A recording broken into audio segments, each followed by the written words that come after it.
179, le 179, je vous demande de vous lever au son de la musique pour chanter « Réjouissez-vous ».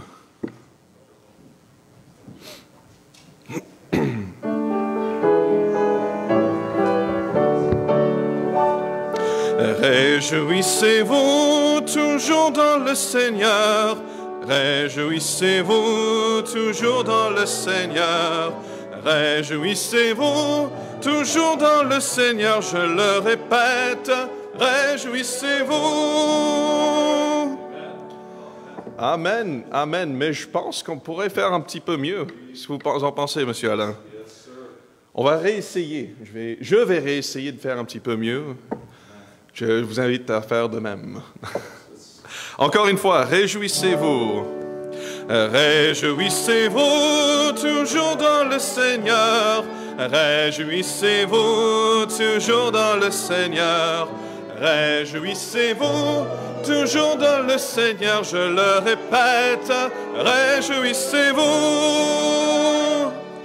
Amen. On va tourner maintenant au 24. L'hymne 24, au tout début du cantique.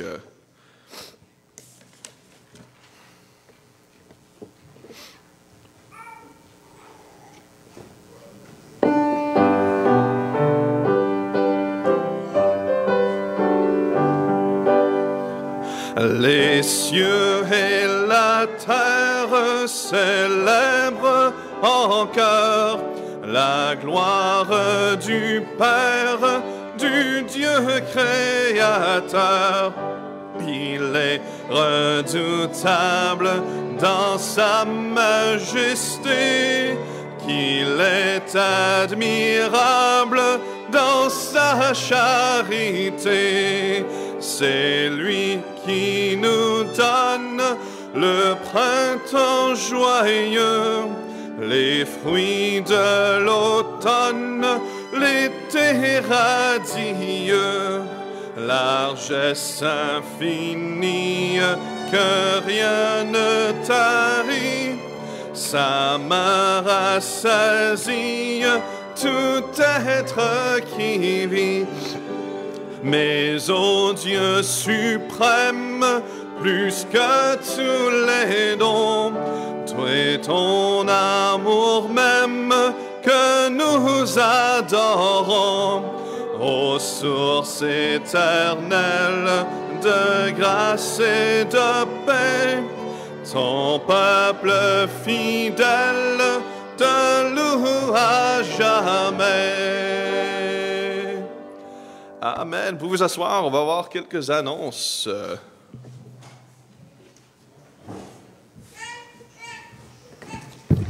Amen. Bonjour à tous et bienvenue ce matin. Amen. On aime ça quand ça bouge. On va prier ensemble. Père éternel, on te remercie pour cette journée. Et Père, on se réjouit en toi. Dans un monde troublé, on peut toujours se réjouir en toi. Père, on sait que tu sais qu'est-ce qui est de mieux pour nous et on te fait confiance. Ce matin, bénis nos cœurs, encourage-nous à travers de ta parole et ces cantiques. On prie au nom de Jésus. Amen. Amen. Donc, la semaine prochaine, ça donne que c'est la 20e anniversaire de l'Église. C'est sûr que je n'étais pas ici pour tout le temps, mais ça fait 20 ans que l'Église est ici. Et on va avoir une célébration la semaine prochaine. Et donc, si vous allez manquer un dimanche, manquez aujourd'hui. Parce que vraiment, ça vaut la peine de venir la semaine prochaine. Et ça va être toute une bénédiction. On va avoir un repas. Et vous savez, quand on a des repas ici, il n'en manque pas. Amen. Il y en a en masse. Et un bon repas, on va célébrer ensemble. Et en plus, frère Jean-Philippe va venir prêcher. Frère Jean-Philippe faisait partie de ce ministère au début. Le Seigneur l'a sauvé et il a été envoyé comme missionnaire. Le Seigneur l'a appelé à Quaticook. Et j'ai dit, peux-tu venir? Ça serait vraiment spécial si tu pourrais venir prêcher. Et je l'ai appelé ce matin. Il dit, donne-moi quelques minutes. J'ai dit, je viens juste d'éclairer là-dessus. Et il dit, oui, je vais venir. Et il va apporter peut-être des personnes de son Église également. Donc, ça va être une grande bénédiction. On vous invite tous pour cette journée-là. Et samedi qui s'en vient, on va être ici à l'Église à 8 heures pour préparer pour les événements. Donc, si vous avez le temps, s'il vous plaît, venez. Et aussi, ce matin, on va avoir quelque chose de spécial. On va avoir une présentation du Congo, l'Afrique. Averti vient bien sûr de l'Afrique. Et en 2012, il a commencé un programme d'éducation qui était vraiment unique dans le pays du Congo.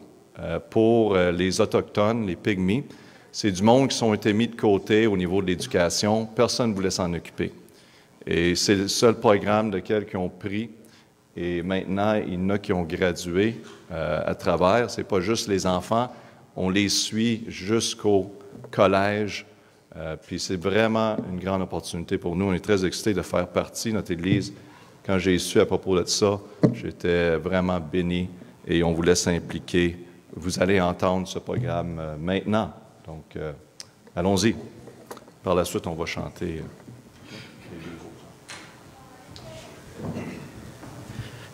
Bonjour tout le monde.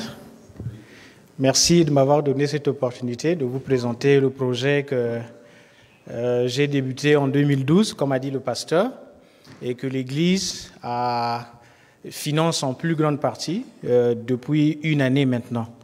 Donc, je vais présenter ici ce qu'on a fait cette année et les résultats qu'on a pu obtenir. Donc, il s'agit d'un projet d'éducation des peuples autochtones. C'est à peu près la même histoire comme au Canada avec les peuples autochtones.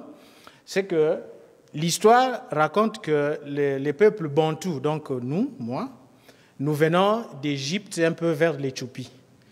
Et donc, on a fui la guerre lors de l'invasion arabe au niveau de l'Égypte et nous sommes allés vers l'Afrique centrale. Et lorsque nous sommes arrivés en Afrique centrale, nous avons trouvé ces peuples-là qu'on appelait pygmées, mais le terme est aujourd'hui trouvé péjoratif et on les appelle désormais les autochtones, comme ici au Québec. Donc, c'est un peuple qui vit majoritairement dans les forêts. Ils n'ont pas de travail, ils ne vivent que de la chasse et de la cueillette. Et en République du Congo, il n'y a aucun programme qui soutient les peuples autochtones à peu près comme ici. Et rien, ils sont abandonnés à eux-mêmes. Ils sont tellement en difficulté qu'ils ne croient même plus à l'éducation scolaire. Les gens disent qu'ils aiment vivre dans les forêts. Non, ils n'aiment pas vivre dans les forêts. C'est juste qu'en ville, ça prend un travail pour gagner un peu de l'argent et vivre. Donc, ils préfèrent vivre dans la forêt parce que la forêt nous donne à peu près tout. Et c'est pour ça qu'ils sont là-bas. Et nous menons un programme pour les envoyer à l'école parce que nous pensons qu'on ne peut transformer un peuple ou améliorer les conditions de vie d'un peuple qu'en les éduquant, en les envoyant à l'école pour qu'ils soient capables de trouver un travail. Et voilà. Donc, c'est un peuple très stigmatisé, marginalisé, vraiment qui souffre depuis des siècles. Et donc, ils n'ont même pas la possibilité d'envoyer leurs enfants à l'école. Et nous avons mis en place ce programme. L'objectif du programme, c'est en fait donner les mêmes chances de réussite scolaire à ces enfants. Parce que l'école, il faut payer. Et souvent, les enfants n'ont pas de vêtements. Ils utilisent les mêmes vêtements pour la chasse, pour la pêche, pour le sport, pour l'école. Et ça finit par se sentir mauvais. Et lorsqu'ils arrivent en classe, ils sont repoussés par les autres. Et du coup, ils ne vont plus à l'école. Donc, nous donnons les mêmes chances de réussite scolaire à ces enfants-là. Nous aidons, nous travaillons pour améliorer leurs conditions de vie et on se base sur l'éducation. Et nous travaillons pour éliminer les stigmatisations dans les écoles, pour que l'environnement scolaire soit propice à ces enfants-là. Nous les aidons aussi à défendre leurs droits, parce que vu qu'ils ne sont pas éduqués, ils n'ont pas de représentants au niveau de la loi qui peut les soutenir, ce qui fait qu'on va voir un peu plus devant les enfants qui sont en difficulté mais ne peuvent pas aller vers la loi parce que c'est trop compliqué pour eux. Et nous les aidons dans ce sens-là. Et à la fin, c'est l'objectif final, c'est que pour être capable de lire la Bible, pour être capable de comprendre la parole de Dieu, il est important de savoir lire et écrire.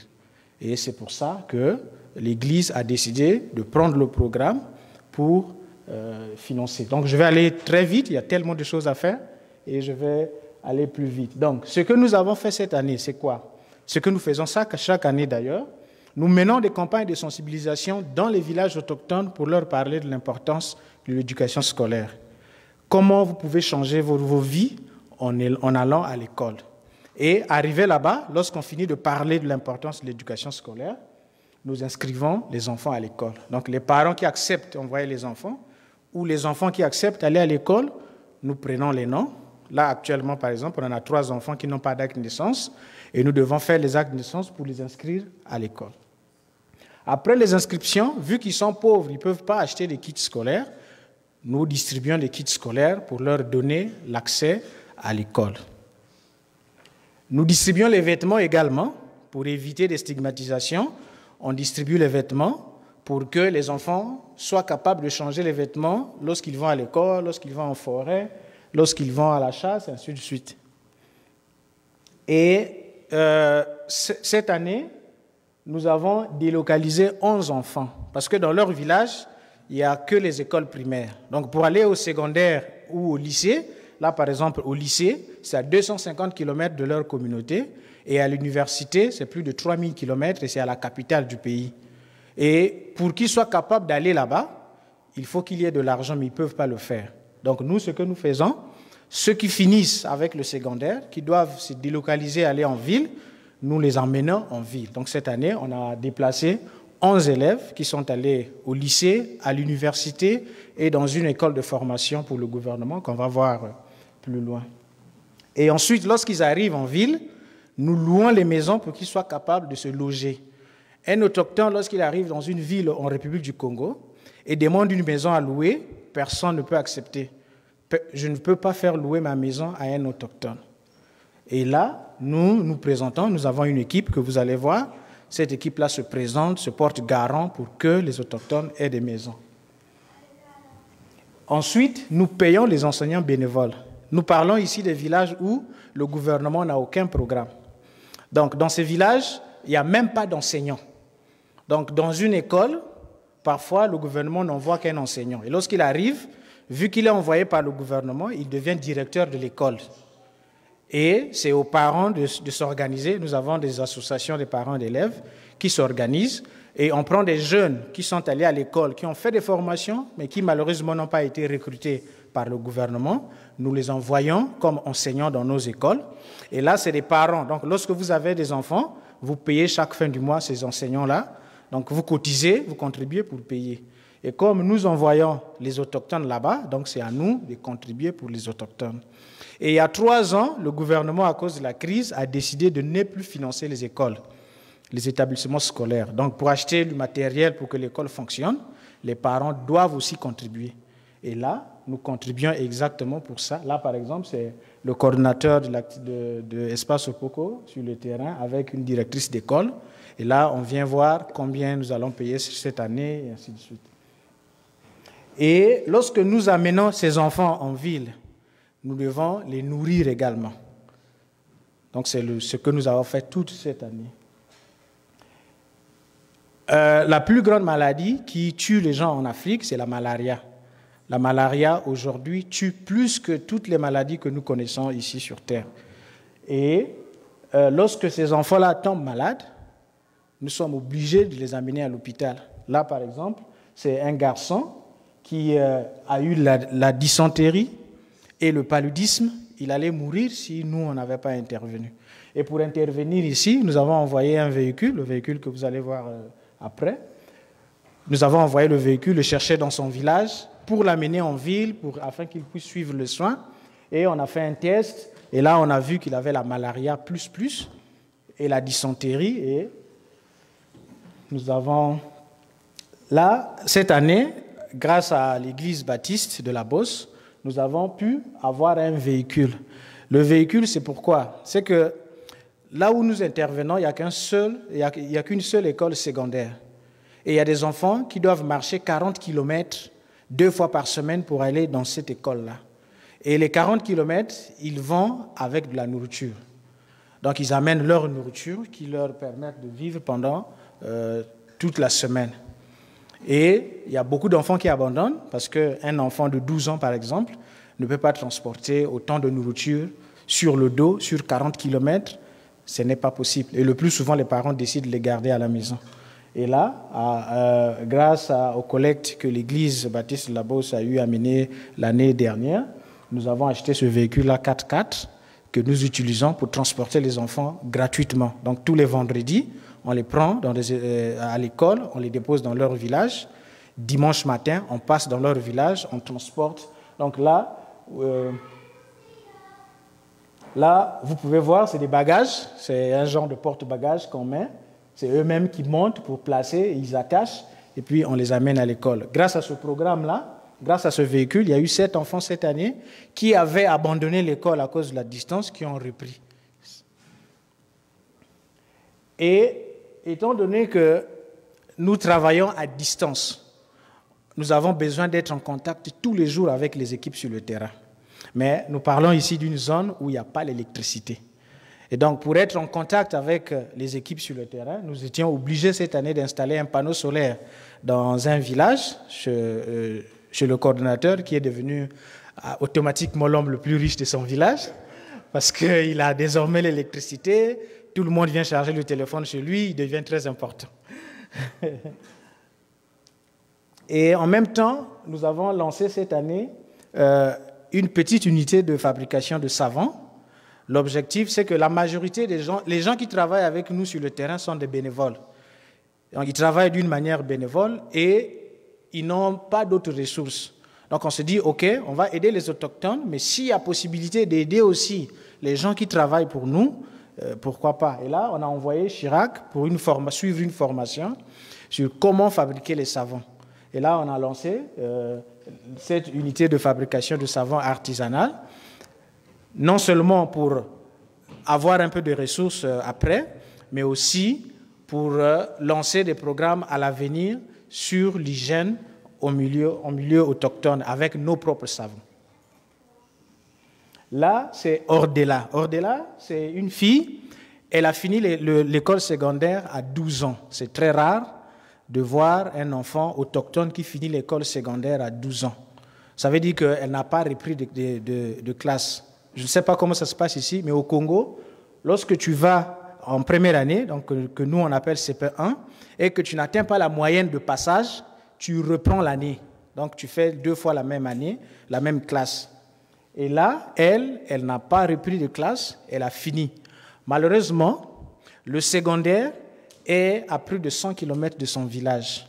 Elle a 12 ans, les parents sont pauvres, donc elle ne peut pas aller. Elle a passé toute une année blanche. Et là, c'est quelqu'un, donc le représentant du gouvernement dans le département, qui est venu nous voir pour dire non, il y a un enfant autochtone, elle est très intelligente, malheureusement, elle n'a pas pu aller à l'école l'année dernière, est-ce que vous pouvez la prendre? Et nous avons décidé de la prendre. On a envoyé quelqu'un dans son village parler avec ses parents ont accepté, et il y a une dame qui travaille avec nous qui a accepté d'être la famille d'accueil. Et on a demandé à l'enfant de venir, les parents ont dit non, l'enfant est malade, on doit d'abord la soigner avant de l'amener. Soigner, qu'est-ce qu'ils ont fait? C'est des écorces d'arbres qu'ils font bouillir pour donner à l'enfant. Et merci au pasteur Alain qui m'a chauffé, il m'a mis la pression. Je dis, mais ce n'est pas de ma faute, j'ai dit qu'on amène l'enfant en ville pour soigner. Malheureusement, ils ne veulent pas. Il dit, fais le nécessaire, il faut que cet enfant-là arrive en ville. Nous avons envoyé quelqu'un sur le terrain, on a pris l'enfant et sa mère, on les a amenés en ville, on a fait des examens, elle avait un palu terrible, et puis elle avait des vers. Bon, je vous épargne ce qui s'est passé, j'ai expliqué à Alain, j'ai expliqué au pasteur la fois dernière, et il était comme choqué, donc j'évite de choquer le monde aujourd'hui. Mais Ordela est arrivée en ville, là, elle est là au bureau de Espace Opoko, de l'organisation, on a fait une photo pour dire, bon, elle est arrivée, on l'a inscrite dans une école privée, et elle va commencer les cours le 4 octobre. Là, c'est le secondaire, là où nos enfants vont. Cette année, il y a eu une très grande pluie qui a emporté la toiture. Et cette école est restée comme ça pendant 6 mois cette année. Le gouvernement n'a rien fait pour réhabiliter cette école-là. Et nous sommes associés avec une association sur le terrain pour refaire la toiture. Donc pendant les 6 mois, ce que les enfants faisaient, c'est que lorsqu'il fait beau, comme maintenant, ils vont à l'école. Et dès qu'il commence à faire chaud, on arrête les cours, tout le monde rentre à la maison. Lorsqu'il y a une petite pluie, on arrête les cours, tout le monde rentre à la maison. Dieu merci, nous avons intervenu et la bâtisse a été réhabilitée. Là, c'est une activité que nous avons menée cette année, donc nous sommes très fiers. Nous sommes arrivés à un stade où on touche, bon, peut-être pas influencer le gouvernement, mais on arrive à discuter avec le gouvernement pour voir qu'est-ce que le gouvernement peut mettre en place pour améliorer les conditions de vie des peuples autochtones. Et dans la salle, il y avait ici le ministre de la Justice qui s'occupe, entre guillemets, des peuples autochtones. Il y a ici les organismes internationaux comme l'ONU, l'UNICEF, le Programme alimentaire mondial. Et ici, nous avons partagé notre expérience. Parce que pour beaucoup de gens, ils concluent vite en disant que les Autochtones n'aiment pas aller à l'école. Alors qu'ils oublient ce qui fait que les Autochtones ne veulent pas aller à l'école. Et là, nous avons travaillé pendant 4 jours avec le gouvernement pour faire un programme national sur l'amélioration des conditions de vie des Autochtones. Nous avons fait des propositions et on prie Dieu que ces propositions soient réalisées. Voilà, donc là, je dis, ça c'est juste des grandes lignes de ce que nous avons fait cette année et on va passer aux résultats. Les résultats, j'ai préféré mettre cette photo parce que moi-même je suis là aussi. Donc ici, vous avez Doril et Vanessa. Doril et Vanessa sont les premiers lycéens de leur communauté depuis que le monde existe. Donc, c'est les premiers enfants à finir le secondaire dans leur communauté. Et ça s'est passé en 2016 grâce à notre projet. Et cette année, ils passent en 3e année à l'École nationale des eaux et forêts. C'est pour devenir agent du gouvernement pour la protection de l'environnement. Donc là, ils passent en dernière année. S'ils finissent, ils vont travailler et ils seront les premiers de l'histoire de leur communauté pour avoir un travail rémunéré et à travailler pour le gouvernement. Ça, c'est un résultat dont nous sommes très, très fiers depuis qu'on a commencé. Parce que c'est une première dans l'histoire de toute une communauté, depuis que le monde existe. Lui, c'est Divin. Il est orphelin de père et de mère. Et cette année, il a fini le high school et il va aller à l'université. Et lui, il sera notre 4e étudiant autochtone à aller à l'université depuis qu'on a commencé. Et lorsque nous avions commencé, rappelez-vous qu'au début, j'ai dit que jusqu'en 2012, il n'y avait aucun enfant de ces communautés-là qui avait fini l'école secondaire. Aucun, depuis que le monde existe. Et là, lui, il est le 4e cette année à aller à l'université. Lui, il est très heureux parce qu'il a raté le BPC. Le BPC, c'est le diplôme qui met fin à l'école secondaire pour aller au high school. Donc là, cette année, il a été admis. Les journaux du pays ont parlé de lui. Il est très fier. Il m'a appelé, il pleurait même. Et il est dans notre liste la 9e personne à aller au lycée cette année. Evic, c'est une histoire que j'ai rigolé au départ et après j'ai été triste. Evic, c'est un enfant, il est malade, il fait des crises épileptiques. Donc chaque fois qu'il rentre en contact avec l'eau de pluie, il pique une crise. Et ses parents ont décidé de ne pas l'envoyer à l'école parce que l'école primaire est à 5 km de son village et nous sommes dans une zone tropicale où il pleut presque tous les jours. Toute l'année, il y a des pluies. Et donc, les parents ont décidé de ne pas l'envoyer à l'école. Et nous, lorsque nous sommes arrivés dans leur village pour prendre les enfants qui vont aller à l'école, lui, il s'est présenté. Il a dit quelque chose que personne ne comprenait. Pour lui, c'était du français. Tout le monde rigolait. Moi, j'ai reçu la vidéo, j'ai rigolé. Je dis, mais qu'est-ce qu'il dit? Non, il dit en français qu'il veut aller à l'école. Je dis, mais pourquoi il ne va pas à l'école? On m'a expliqué. Il a 10 ans. Là, il avait 10 ans. Et qu'est-ce qu'il fallait faire? Donc, j'envoyais les gens, je dis, bon, allez-y discuter avec sa mère pour voir qu'est-ce qu'on peut faire pour qu'il parte à l'école. Ce qu'il fallait avoir, c'était juste un parapluie, plus un vêtement imperméable qu'il a là, parapluie ici, le vêtement imperméable, pour qu'il parte à l'école. Il est allé à l'école pour la première fois à l'âge de 10 ans. Et la bonne nouvelle, c'est qu'il passe en classe supérieure et il est deuxième de sa classe. C'est vraiment une histoire qui, même lorsqu'on a publié sur Facebook, les gens commentaient « Waouh, waouh ». Noélie, c'est une fille qui est tombée très, très malade. Elle a perdu une année à cause de maladie. Mais cette année, elle est la meilleure élève de son école. Ouais, la meilleure élève de son école. Et là, on parle d'une école où il y a des Bantous, donc nous, et les autochtones. Et c'est la première fois dans cette école-là où la meilleure de l'école est une fille autochtone. C'est vraiment une fierté. Voilà, donc là, c'est les résultats comme ça. Il y en a tellement, mais nous avons choisi les grandes lignes pour ne pas finir toute la journée. Bon. J'ai mis ici, c'est le budget que nous avons utilisé cette année. Nous avons dépensé 46 347,29 $ canadiens. Et grâce à l'église Baptiste Labose, nous avons reçu 32 095. Et je profite aussi de dire que moi-même aussi, j'ai donné 4 620. Voilà, donc ça, c'est à peu près le budget. Et les dépenses sont détaillées. Je n'ai pas mis ça ici. C'est dans un rapport annuel que tout le monde peut télécharger sur Internet, sur notre page Facebook. Donc, voilà.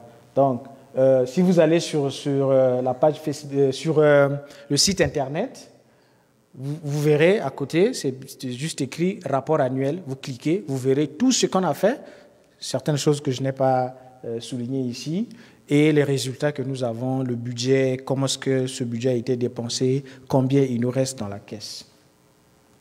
Maintenant, pour cette année, nous voulons, parce que vous voyez toute la joie qu'on a pu donner dans cette communauté-là. Si nous arrêtons, c'est des rêves vraiment qui vont être brisés.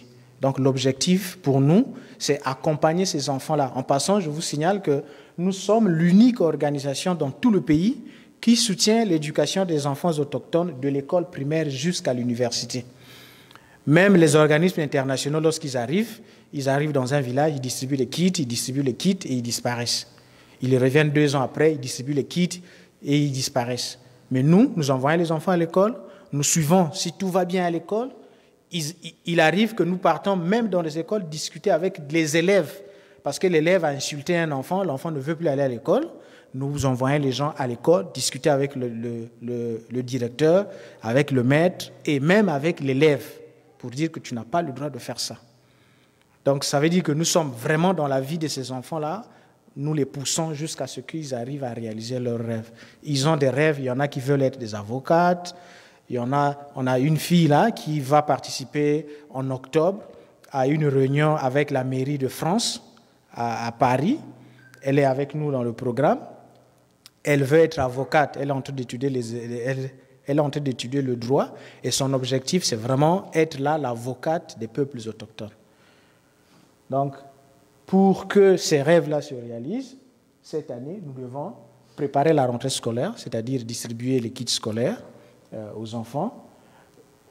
Plus le nombre d'enfants augmente, plus nous avons un sérieux problème de logement. Donc, le nombre augmente considérablement au high school, au lycée. Et donc, là-bas, nous louons une maison de 2 chambres, salon. Et là, cette année, ils vont être 7. Mais dans les 7, il y a une fille. Vu que la fille ne peut pas partager la chambre avec les garçons, donc les garçons occupent une chambre et un salon. Et ça commence à devenir compliqué. Et donc on s'est dit, pourquoi pas se lancer dans un projet de construction des logements pour que lorsque ces enfants s'admettent, qu'ils viennent et vivent là. Et cette année, nous avons acheté un terrain de 900 mètres carrés que nous avons finalisé hier seulement, parce que le propriétaire a accepté qu'on paye petit à petit jusqu'à finir le montant total. Je crois que c'était 3 800 quelque chose de là. Et on a fini de payer hier. Là, maintenant, on est en possession de ce terrain-là et nous voulons construire ici. Nous allons continuer à payer les enseignants pour que les enfants continuent à aller à l'école. Nous allons lancer les études bibliques à partir d'octobre. Donc, les études vont se faire sur WhatsApp. Donc, le soir, on a préféré que ce soit un samedi soir avec le pasteur. On va les mettre ensemble et commencer sur WhatsApp parce que c'est l'unique moyen pour l'instant, parce qu'ils n'ont pas Internet. Pour qu'il y ait Internet là-bas, il faut plusieurs investissements encore. Mais avant d'arriver là, on va commencer petit à petit avec les audios WhatsApp et tout. Nous allons continuer à payer les loyers, nous allons continuer à les nourrir et nous allons lancer un programme de déparasitage au mébendazole. Parce que souvenez-vous, c'est les peuples qui vivent majoritairement en forêt. Donc lorsqu'ils vont en forêt, ils n'apportent pas du savon avec eux. Ils voient un fruit au sol, ils ramassent et ils mettent à la bouche. À la fin, ça provoque des vers dans le ventre. Et en 2016, on a perdu un enfant de 4 ans, rien qu'à cause de ça. Voilà pourquoi chaque année, nous achetons des comprimés, des mébendazole, et nous donnons aux enfants pour les déparasiter. C'est tout un événement. Parce que lorsque les enfants prennent ces comprimés-là, le lendemain, presque personne ne va en forêt. C'est des rigolades à gauche, c'est des choses horribles qui se passent dans les villages. Mais je vous épargne tout ça. Je crois que certains parmi vous connaissent les résultats d'un traitement de déparasitage. Parce qu'il y a des effets qui surgissent, mais à la fin, les gens se trouvent en bonne santé. Voilà, là, vous avez une partie de l'équipe sur le terrain. Donc là, c'était à la fin de l'année. On a fini l'année, on a eu des très bons résultats. Et le pasteur a dit, mais les gars, je veux faire quelque chose parce que je suis très fier de vous. Il a envoyé un peu d'argent. Il dit, bon, les gars, prenez l'argent, partagez. Il dit, non, on ne va pas partager, on va faire une fête. Donc, ils ont fait une fête, ils ont fait à manger, et c'était très beau. Ils ont fait des vidéos qu'ils ont envoyées au pasteur. Et toute la fête se tournait autour du chauffeur, parce que c'était l'unique en veste. Et c'était drôle. Voilà. Donc, merci beaucoup de m'avoir écouté. Et je ne sais pas si on peut prendre des questions, ou bien peut-être 2 questions. Sinon, on continue la réunion. Merci vraiment pour votre attention.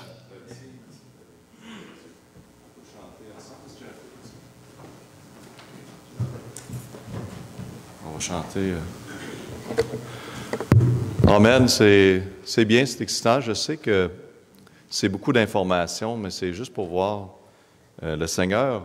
Je ne regardais pas pour m'impliquer dans un autre pays. On a beaucoup de choses qui se passent ici, même au Québec, n'est-ce pas? Mais quand Caberti est venu et j'ai su l'histoire et qu'on pouvait faire tellement avec peu, amen, si tu veux en faire beaucoup avec peu, puis voir des vies changer. Et à travers de tout ça, tu dis, pasteur, mais il n'y a pas d'église. Vous avez raison. Il n'y a pas d'église, là. Mais on arrête dessus parce qu'il n'y a pas d'église. Non, on s'implique, puis on trouve des solutions, puis d'enseigner la parole de Dieu à travers de tout ça. Mais on veut les aider, puis on a une grande opportunité à cause de notre implication. Donc, gloire à Dieu. On va chanter ensemble. Alors, je vais vous demander de vous lever pour chanter à nouveau au Seigneur ce matin. On va chanter le 206, l'hymne 206, Merveilleux changement.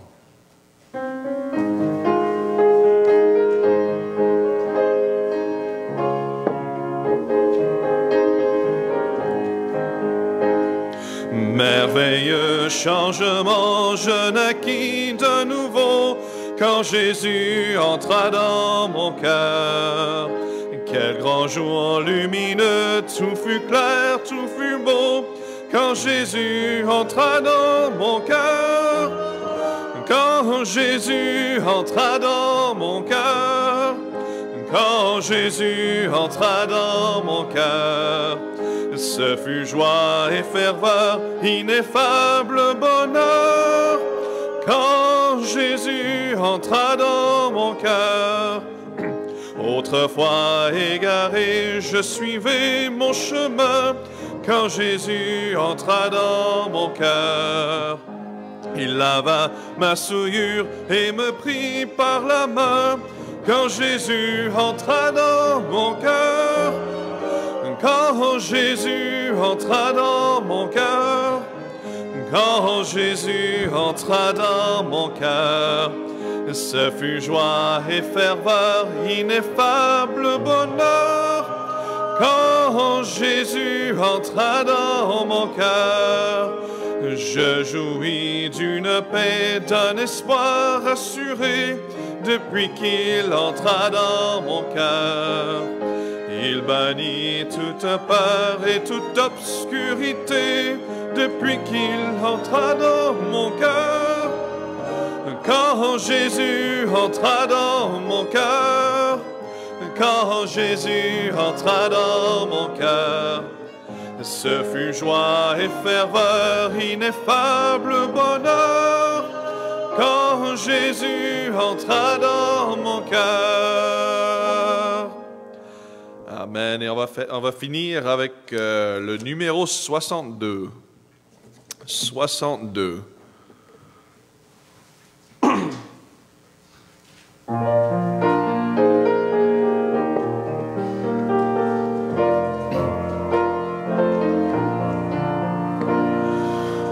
Le nom de Jésus est si doux, de Dieu des armes le courroux.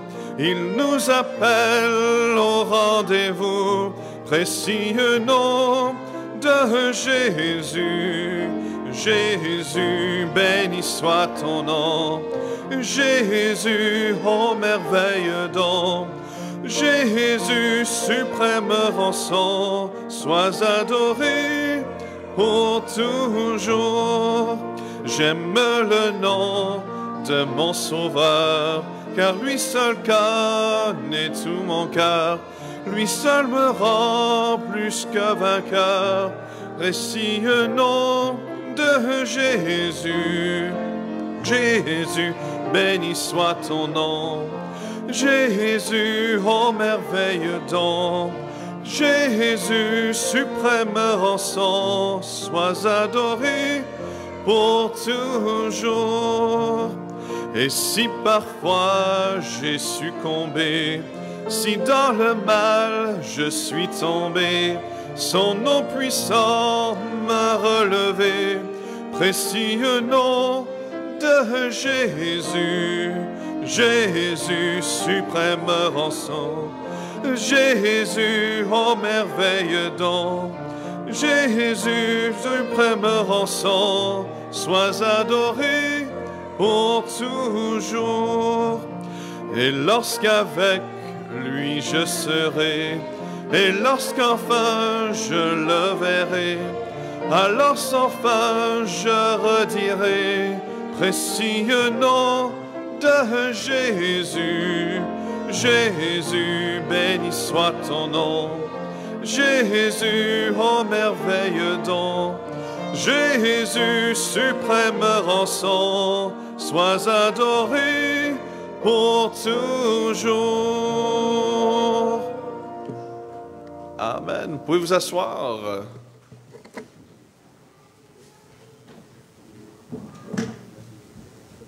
Donc, je sais qu'on a pris un peu plus de temps ce matin, donc je ne veux pas vous manquer votre rendez-vous au restaurant. Amen. Puis, je ne veux pas que la nourriture... Des fois, vous avez déjà programmé le four, hein? Parce que vous le savez, le pasteur est fini à telle heure. Donc, je ne veux pas que ça brûle. Amen. Puis être responsable. On va regarder ensemble dans Matthieu 28. Matthieu 28. Ah, yes, sir. Excuse-moi. Avant, on a un spécial. Excuse-moi. J'étais trop excité.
Dieu.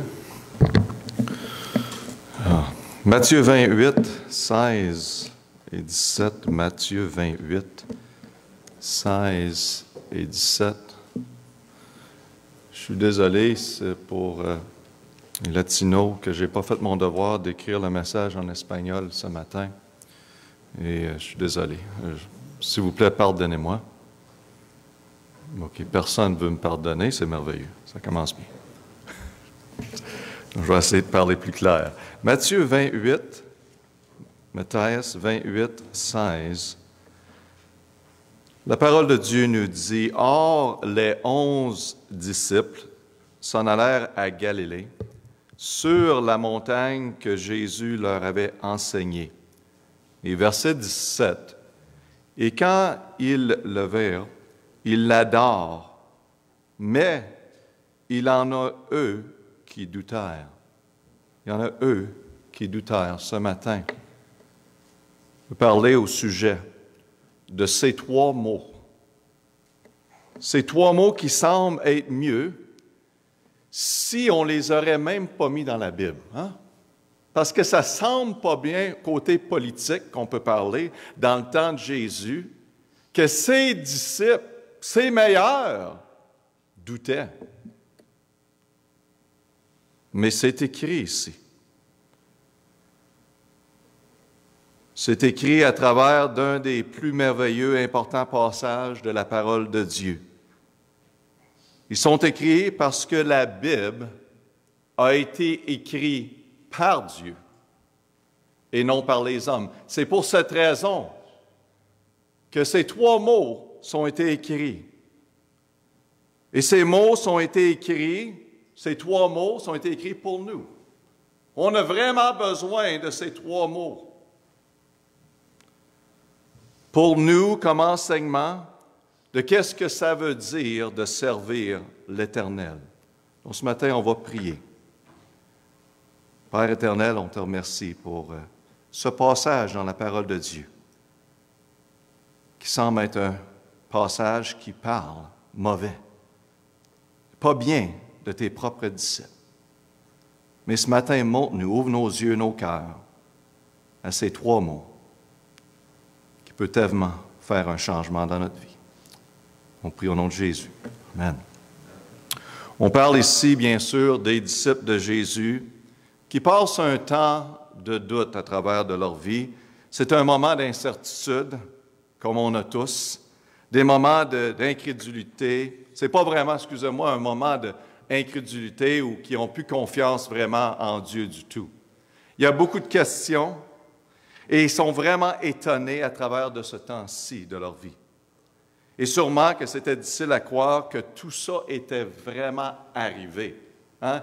Que Jésus était vraiment ressuscité. Ce n'était pas évident pour eux. Donc, c'est un moment d'incertitude. C'est simplement qu'ils ne comprennent pas ici toute la gloire qui est devant eux. Ils ont entendu, oui. Ils ont vu de leurs propres yeux, oui. Même Jésus se présente à eux après sa résurrection. Ils le voient de leurs propres yeux. Ils parlent, ils le touchent, ils l'adorent, la Bible dit. Et Jésus leur dit même, ne craignez point, tout est correct, tout devrait être bien.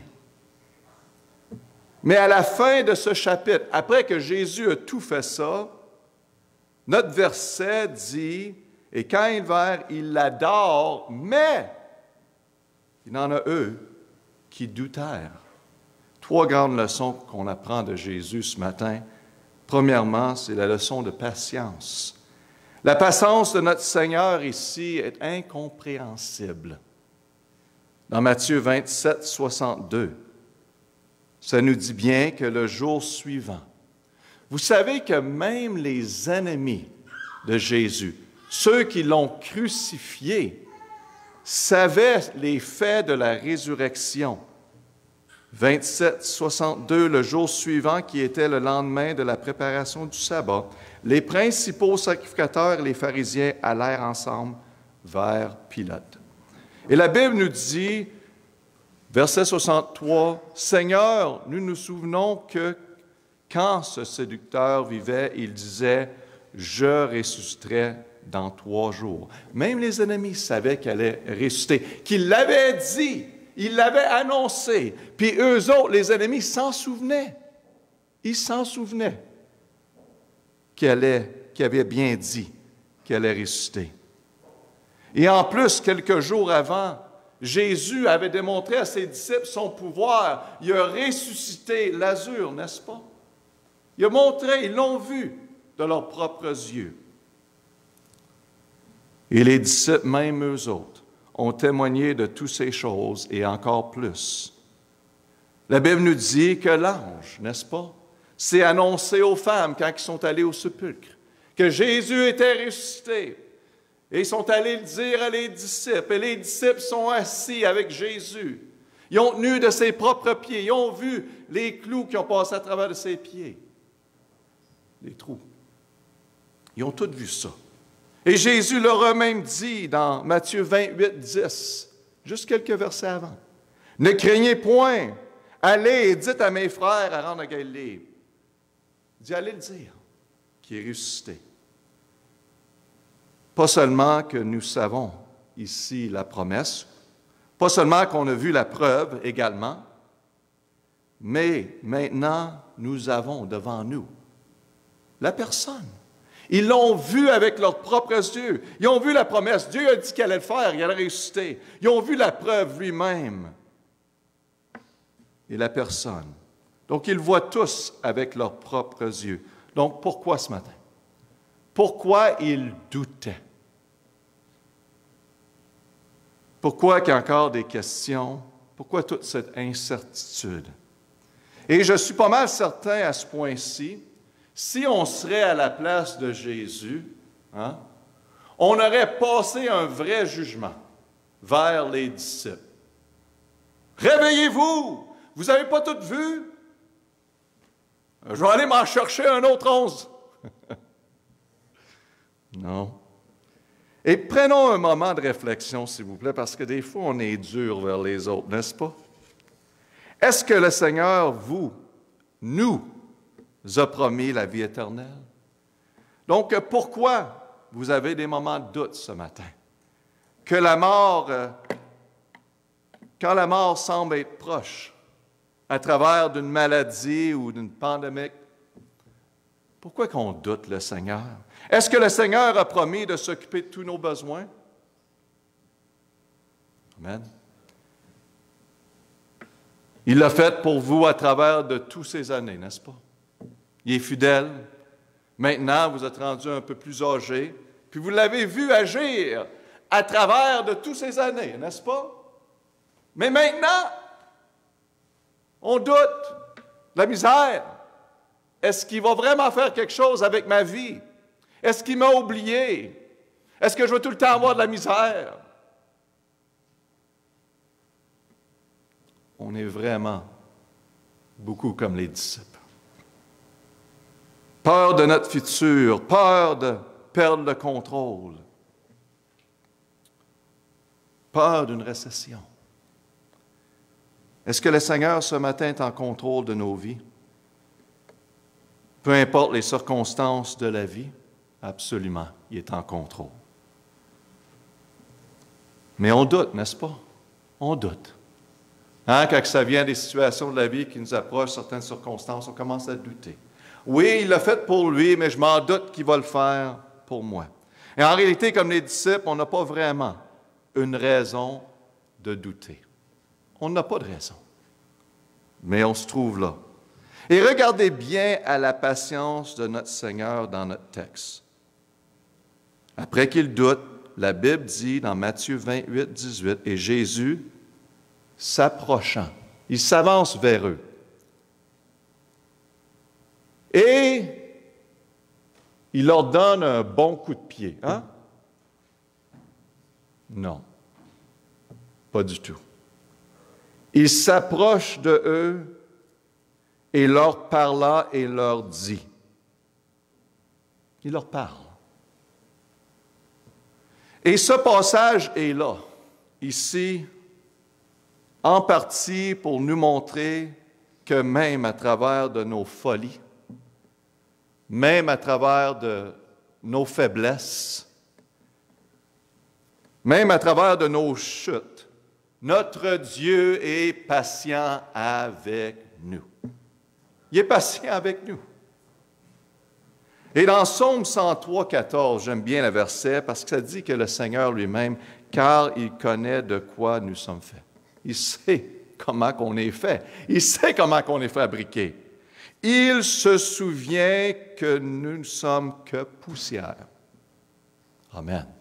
Il sait qu'on est comme la poussière, qu'on a des faiblesses, mais il fait affaire avec nous. Il est intéressé à nous. L'amour d'un père est patient. Ça ne veut pas dire que Dieu nous laisse aller dans nos fautes, nos péchés. Ce n'est pas ça que ça veut dire. Mais il est patient. Mais nous, comme chrétiens nés de nouveau, nous sommes ses enfants. Un papa doit être patient, n'est-ce pas? Et bien sûr, une maman. Mais je m'en rappelle, des fois, les enfants n'écoutent pas bien sûr. Je faisais partie de ça. Quand j'étais plus jeune, bien sûr. Et je me rappelle qu'on courait autour de la table chez nous, aux États-Unis, dans ce temps-là. Puis mon père était assis, on avait toute la famille qui était là. Puis on avait un invité en plus, imagine-toi. C'était un ami, mon ami. Puis on a décidé avant le repas, tout de suite avant, le monde était assis, qu'on courait. J'essayais de l'attraper parce qu'il a dit quelque chose. On courait. C'était beau, hein? Puis, vous savez, on avait des meubles vitrés, bien sûr, puis la porte était ouverte. Donc, mon ami courait, moi je courais après, puis il a pogné son bras, puis il a ouvert son bras. Il avait besoin des sutures, bien sûr. Et aussitôt que c'est arrivé, mon père me dit, viens ici, mon ami. Puis il est allé, puis il dit, garde, on va manger, c'est pas une urgence, hein? C'est un docteur, n'est-ce pas? Il était ouvert, moi je pensais que c'était une urgence. Il avait besoin des points de suture. Relax, on va vous mettre un petit plaster, maintenant, mangeons, asseyez-vous. Wow! Mon père a démontré de la patience, c'est incroyable. Mais beaucoup plus, notre Père céleste, amen. Cette semaine, j'ai reçu une nouvelle qu'il y a du monde qui allait venir à Saint-Georges-de-Beauce d'un autre secteur. Tu sais, on fait attention quand le monde dise qu'il vient de l'extérieur dans ce temps-ci, n'est-ce pas? Mais c'était Joël puis Laurie, puis je sais que vous êtes venus aussi également, mais je vais utiliser eux autres comme exemple parce qu'on n'est pas du même côté, hein, on ne s'entend pas trop bien en ce moment. Et il s'en venait, et donc elle est restée dans la chambre du prophète au sous-sol. Donc on a changé notre horaire, hein? Merci, et on a passé la journée à nettoyer la chambre. Amen, et en passant, Marina l'a fait. Je suis en train de l'agacer en passant, donc c'est bien. Et Marina, hier, m'a avisé qu'on avait un certain problème, qu'il n'y avait pas d'eau chaude dans la douche. Donc, c'est ça. Après que la chambre était tout nettoyée, bien sûr, elle nous a appelés et a dit ça. Donc, en cours, juste pour dire une longue histoire très courte, c'est devenu un chantier de construction. Amen. À cause de vous, en passant. Merci. Et après quelques heures de travail, mon frère, quelques conseils et assistance de d'autres, merci mon frère, et après tout ça, même, je te dirais, Jean-Yves, il était en retard pour sa grande réunion de famille à cause de cela. Donc, juste pour te le dire. Et c'est ça. Donc, tu n'en savais pas de tout ça, mais c'est correct. Mais vous savez, à travers de toutes les petites affaires de la vie, là, ça, c'est des petites affaires en passant, puis on est très heureux de vous avoir à travers de tout ça. C'est une joke. Mais en réalité, on ne demande pas pour la patience dans la vie. Les choses arrivent, il y a des choses beaucoup plus graves que celles qui arrivent dans notre vie. Et on ne court pas après le problème, on ne court pas pour ces choses, mais ça vient dans notre vie. Et c'est là qu'il faut mettre en pratique ce que le Seigneur nous dit. Ne craignez point. Ne craignez point parce que je suis en contrôle. Regarde à moi. Cours pas ici puis cours là. Tourne pas à moitié fou dans la situation. Regarde à moi. Et vous allez voir la merveille du Seigneur agir dans cette situation. Et le Seigneur le fait tout le temps. Jour après jour, il nous enseigne d'être patient. Et la Bible nous dit bien dans Jean 1,4, n'est-ce pas? Mais que la patience a une efficacité parfaite, afin que vous soyez parfaits, accomplis, ne manquant en rien. Vous savez qu'est-ce que Dieu utilise pour nous rendre parfaits? La patience. Oh! La patience, ça veut dire des épreuves, ça veut dire des situations difficiles. Donc Jésus leur parla et il leur dit, en passant, qu'est-ce qu'il leur a dit? Qu'est-ce qu'il leur a dit? Il a parlé. Qu'est-ce qu'il leur a dit? Ça nous apporte à la deuxième leçon, pas seulement ce matin la leçon de la patience, mais la deuxième leçon, la puissance de Dieu. Il leur démontrait la puissance de Dieu. Donc Jésus leur dit,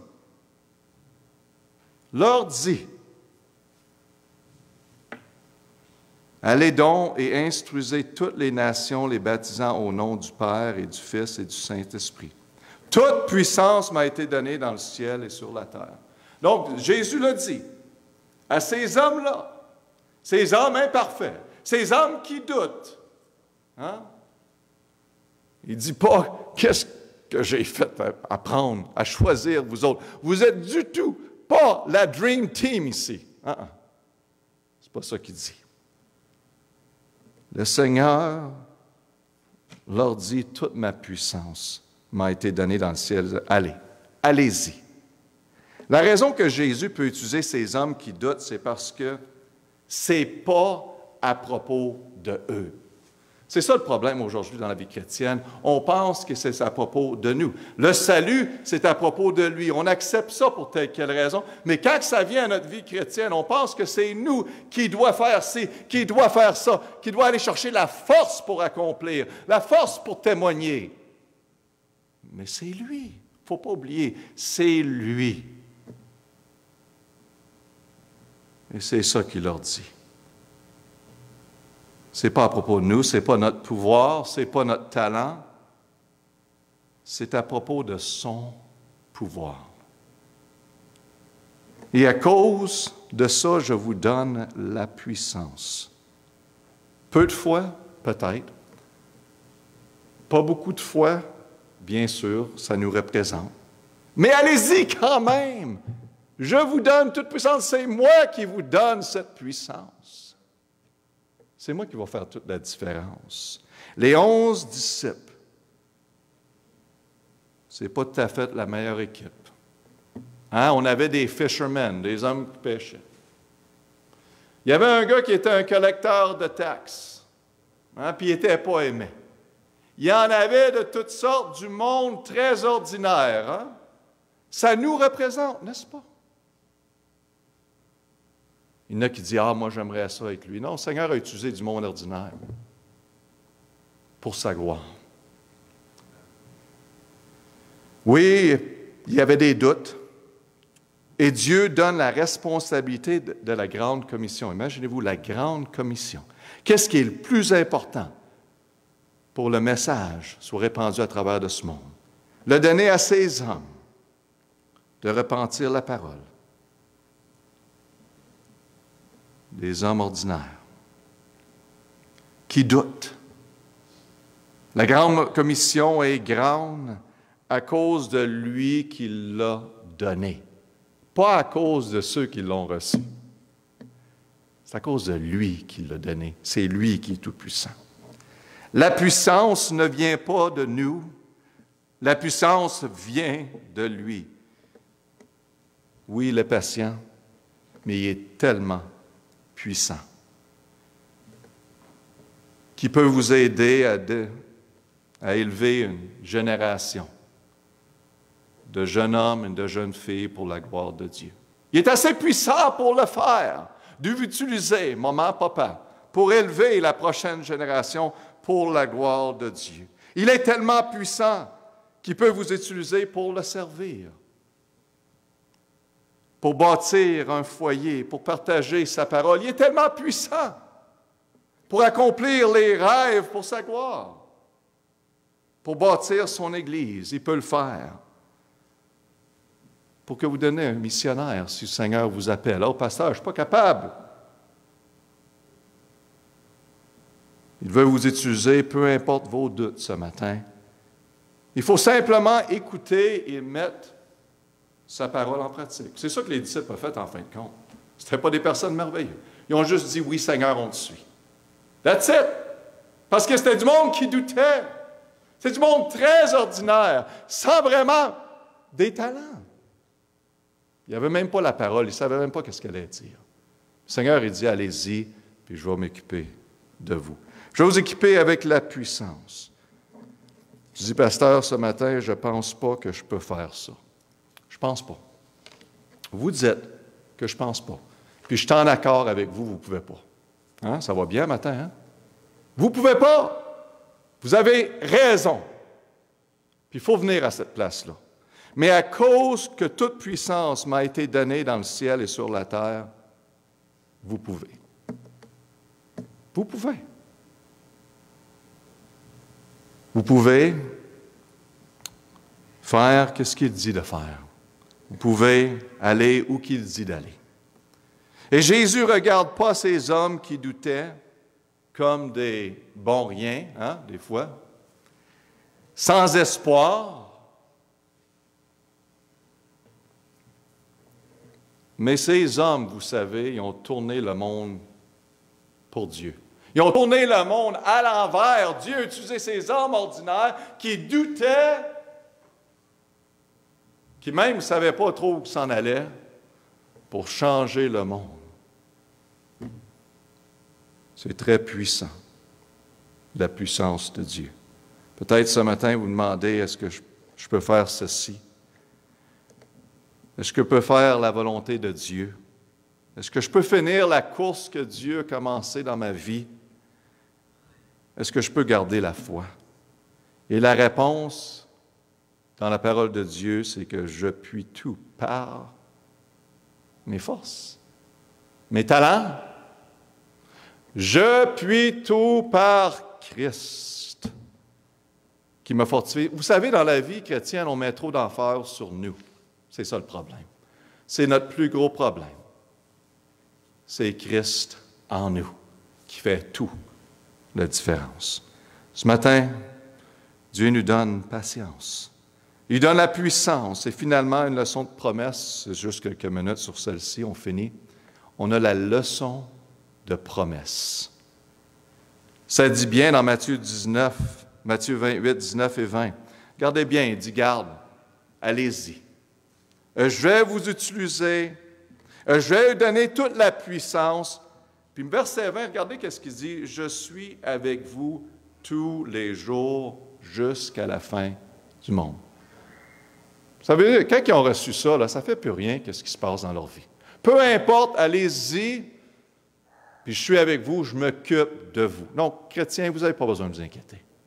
Il est avec vous tous les jours, jusqu'à la fin du monde, même à les douteurs, même à les disciples. Il dit, je serai avec vous, tous les jours. Vous savez, il savait que leurs doutes, c'est pour ça que Jésus est patient, parce qu'il sait que nos doutes à travers du temps vont tourner vers la foi. Ils vont partir tranquillement, ces doutes-là. Puis il savait avec ses propres disciples. Soyez pas trop inquiets, les amis. Suivez-moi. Simplement suivez-moi, parce que la foi va grandir et bye-bye à les doutes de plus en plus. Suivez-moi. 3 mots dans Matthieu 28, ici, ce matin, qu'on peut penser qui n'aident pas vraiment l'histoire de Jésus, qui n'aident pas vraiment les disciples. Mais en réalité, c'était nécessaire pour eux, ces disciples, et pour nous de voir que Dieu utilise des personnes normales, qui, à travers de leurs doutes de la vie, avaient besoin de grandir simplement dans leur foi. Pas la foi en eux-mêmes, hein? Pas la foi dans leurs talents et leurs dons, pas la foi dans leur foi aussi, pas du tout, mais la foi dans le Seigneur, c'est tout. Et ça fait toute la différence. C'est le temps. Dans un monde qui est tellement troublé, qui regarde vers ci, vers ça, qui est prêt à blâmer tout, de regarder vers le Seigneur et de voir des merveilles, parce qu'on tient Dieu à sa parole. On tient Dieu à les promesses. Tout ce qu'on a besoin de faire à travers des doutes, c'est de croire, d'écouter et suivre sa parole. Même à travers des mensonges du diable, même à travers des doutes qu'on vit, je vous dis ce matin, n'arrêtez pas. N'arrêtez pas de prier. Continuez. N'arrêtez pas de lire la parole et d'aller à l'Église. Ce n'est pas le temps de reculer, mes amis. N'arrêtez pas de mettre en priorité votre mariage. C'est important. En priorité, votre famille. En priorité, de servir l'Éternel avec votre vie. C'est le temps. Même à travers des doutes, continuez. Parce que si on continue, les doutes vont s'effacer et la foi va grandir. Car Dieu nous promet, certainement je te ne laisserai point et je te n'abandonnerai point. Vous savez que Dieu veut faire des grandes choses parmi chacun de nos vies. C'est tout. Simplement, croire.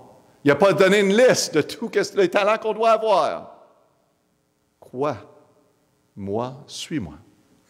Et je vais faire la différence. On va prier. Notre Père, merci pour l'exemple qu'on voit ici.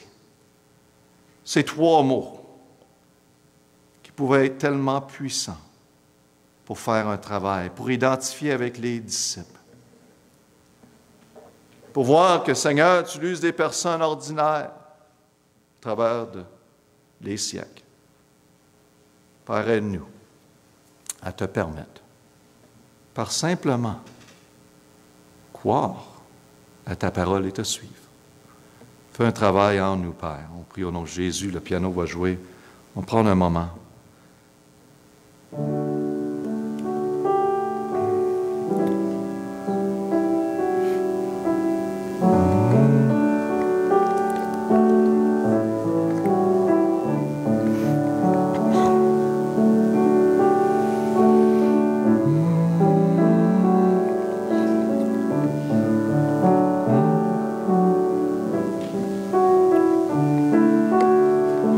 Pasteur, j'ai des doutes ce matin.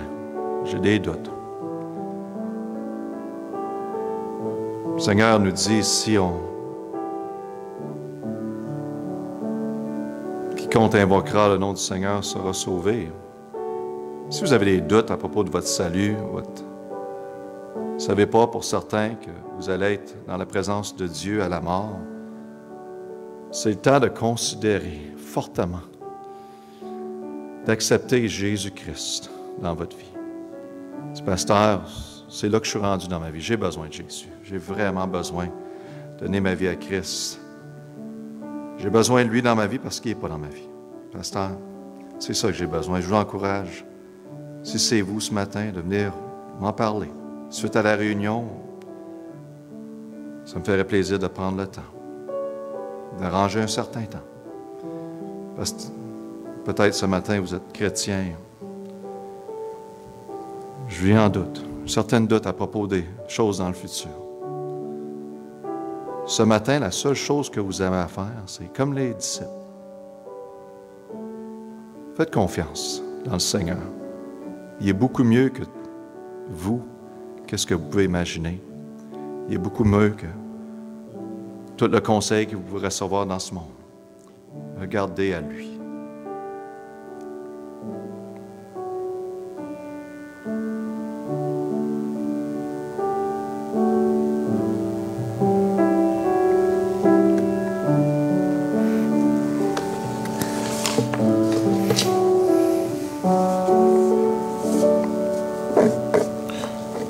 Amen. Gloire à Dieu. Plaisir de vous voir. Donc, la semaine prochaine, c'est le 20e anniversaire de l'Église, 20 anniversaries de l'Église Iesa.